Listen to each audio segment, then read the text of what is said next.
The U.S. healthcare system today was designed actually 50 years ago for the issues of that day, to treat mostly acute episodes of illness and to do it inside bricks and mortar facilities with lots of people and very little technology. But I think we can all agree those aren't our main objectives anymore.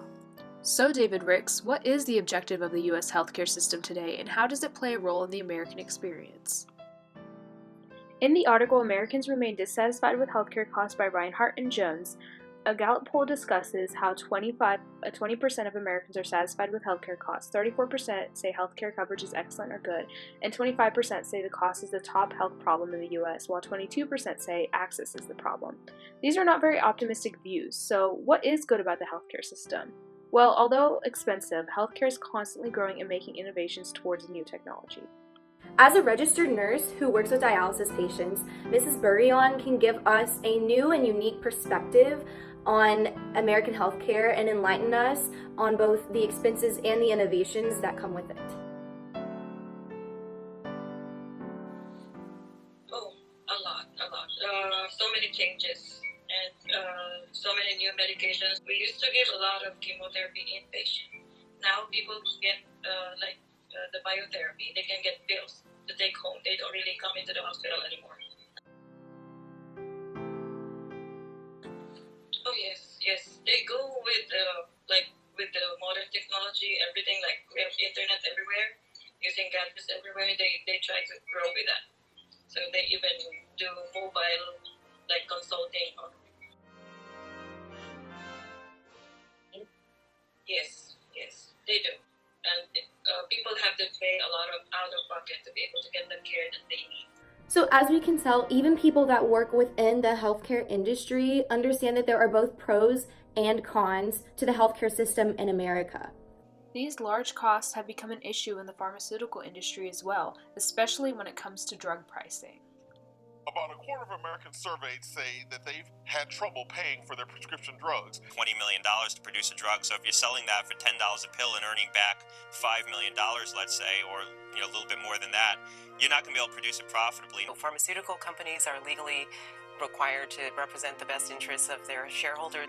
There has been a lot of controversy about whether the government should take control of the drug pricing or if companies should be allowed to price the drugs themselves.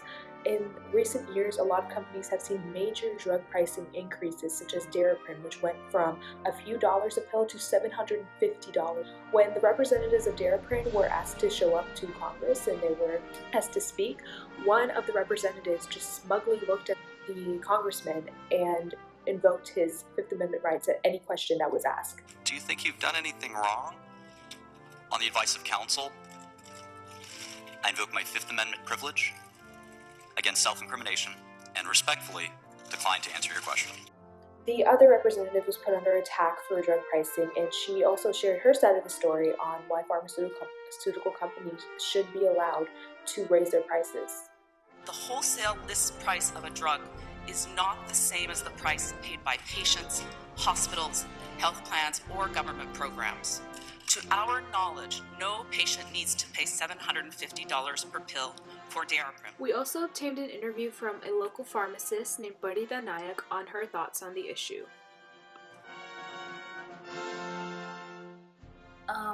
If it's a generic version, then maybe yes. If it's a brand version, then we are talking about like hundreds or maybe sometimes thousands of dollars. So no, definitely not. The process of discovering a new medication, it's very costly. The drug companies have to go through 3 phases of trials, which are very expensive. And also, our government, unlike other countries, does not negotiate with the drug companies to reduce the price. So most of the medications are being discovered in US. All the time. Whenever we discharge a patient from the hospital, I usually go up and talk to them about their new medications, and I would say around 20 to 30% of people would tell me that, you know what, you're telling me all this about new medications, but I know that I'm not going to be able to buy them because I don't have money to buy them. And guess what? They end up being readmitted in the hospital just because they couldn't afford the treatment. The prices of the medications should go down, so the more people can afford the treatment that they really need. America's healthcare costs continue to be some of the highest in the world. And while some people think that this can be good for competition, there are many who struggle to get adequate access or adequate care that they need. On the side of expenses in healthcare, we can see that the idea of being self-made in America is greatly mirrored in the people profiting off of medications or healthcare technology or hospital businesses, whatever it may be in the healthcare industry, people are working to profit off of that. And to those that argue against the profit that they gain, there's an argument to be made that America is the place to profit off of such industry. So American healthcare and the healthcare system that we have here truly embodies the American experience, because if you're looking at how the costs are rising and you're also looking at how innovation and technology is on the rise and the industry is just growing and continues to do so, we can tell that Americans will always strive to improve and always want the best, sometimes for themselves, sometimes for other people, and sometimes for both.